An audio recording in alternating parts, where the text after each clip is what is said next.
మహానటుడు ఎన్టీఆర్ ద్విపాత్రాభినయం చేసిన చిత్రాల్లో నిర్దోషి ఒకటి. ఇందులో అన్నదమ్ములు ఆనందరావు, సుందరం పాత్రలను ఆయన పోషించారు. అయితే ధనికుడైన ఆనందరావు పాత్ర ప్రారంభంలోనే చనిపోతుంది.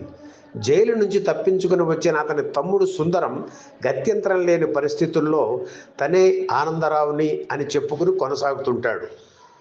మానసిక సంఘర్షణ కలిగిన ఈ పాత్రను ఎన్టీఆర్ అద్భుతంగా పోషించారు.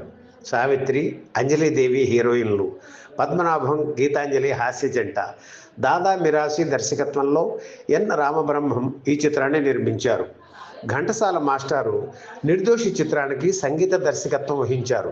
ఈ సినిమాలో సి నారాయణరెడ్డి రాసిన మల్లియలారా మాలికలారా మా కథయే విన్నారా అనే అద్భుతమైన గీతం ఉంది. ఈనాటికి సంగీత ప్రియులను అలరిస్తున్న గీతం అది.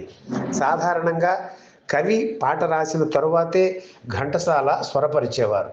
కానీ మళ్ళీ ఎలారా పాటకు మాత్రం ఆయనే మొదట ట్యూన్ ఇచ్చారు. ఏమిటి మాస్టారు, మీరు నాకు ఎప్పుడు ట్యూన్ ఇవ్వలేదు, ఈ పాటకే ఇచ్చారు, విశేషం ఏమిటి అని అడిగారు డాక్టర్ సి నారాయణరెడ్డి. బాబు, సినిమాలో ఇది విషాదకరమైన సన్నివేశం, భార్యాభర్తల మధ్య సమస్యాత్మక సన్నివేశం. ఎందుకో నా మనసు కదిలిపోయి అప్రయత్నంగా ఈ ట్యూన్ వచ్చింది. దీనికి తగ్గట్లు మీరు పాట రాయాలి అని కోరారు ఘంటసాల మాస్టర్. అంతేకాదు, భాష మీద, భావం మీద, స్వరం మీద పట్టు కలిగిన వ్యక్తి ఘంటసాల గారు.